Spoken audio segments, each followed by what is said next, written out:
Welcome to the Salmon Runs YouTube. Enjoy the video.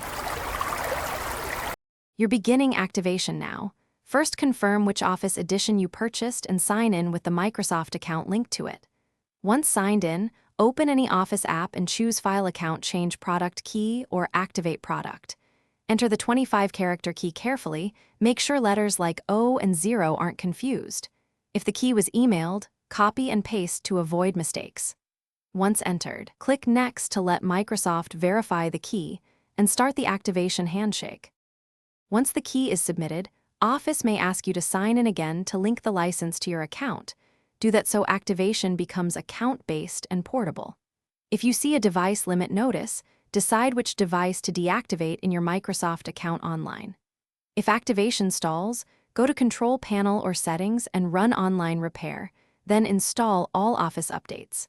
Make sure your date/time and internet connection are correct. Because validation depends on secure connectivity, to finish by opening an Office app and confirming the status shows product activated under File Account. That tells you keys and account are linked properly. If activation still fails after repair and updates, sign out, uninstall Office, restart, and reinstall. This clears corrupted installs. Make sure you're using the right Microsoft account tied to the purchase.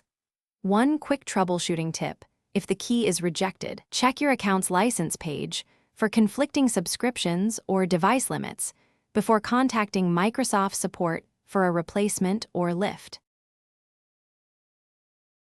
Thanks for watching. Consider subscribing if we helped you.